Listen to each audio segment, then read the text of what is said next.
Materiales. Los materiales que se van a utilizar para esta práctica son los siguientes.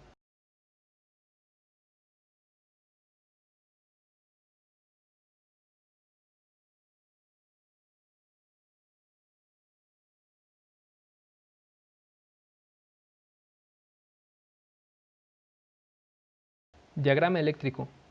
Con el diagrama eléctrico que se muestra, se elaborará el carrito seguidor de línea.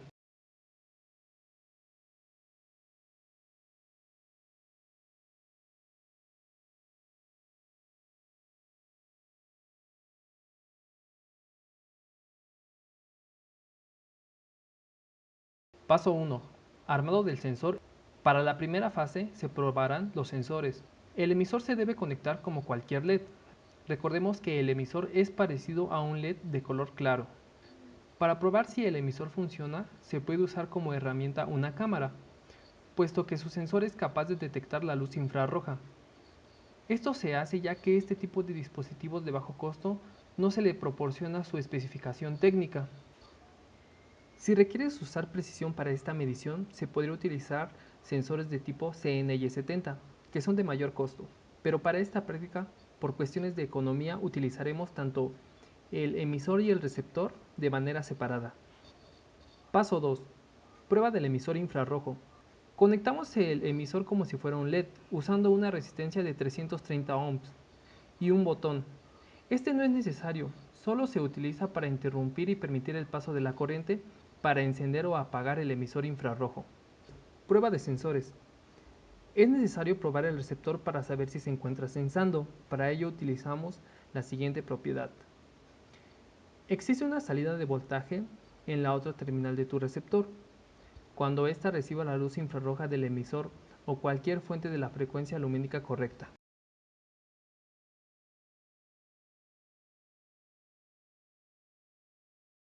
Prueba. Como hay una salida de voltaje, el LED prende. De no haber voltaje se apaga, como se muestra. Paso 4. Armado de los comparadores OPAMP.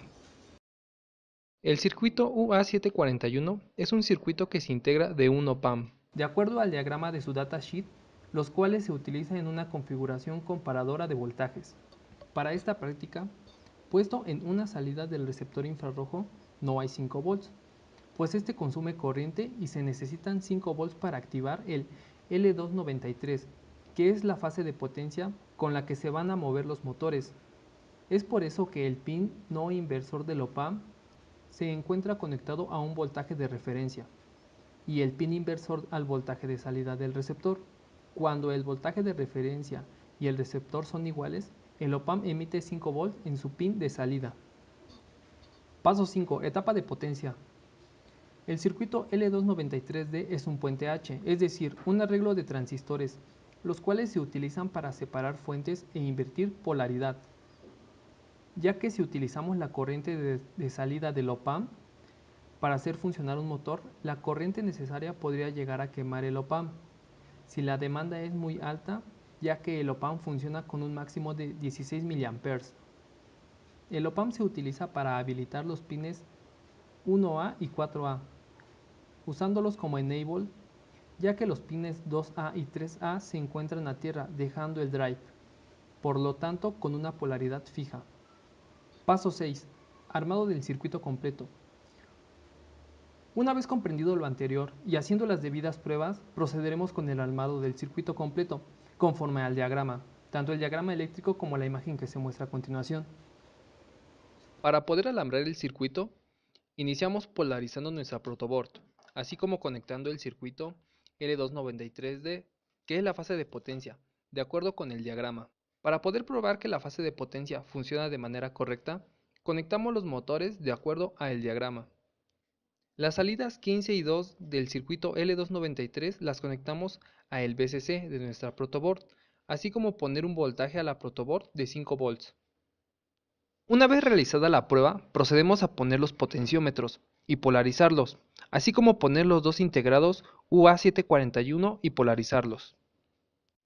Terminando esto, ponemos los LEDs emisores y receptores, de acuerdo a el diagrama, y probamos que los emisores funcionen de manera correcta, esto sin conectarlos a los OPAMP. Después procedemos con el alambrado de los OPAM, esto de acuerdo a el diagrama.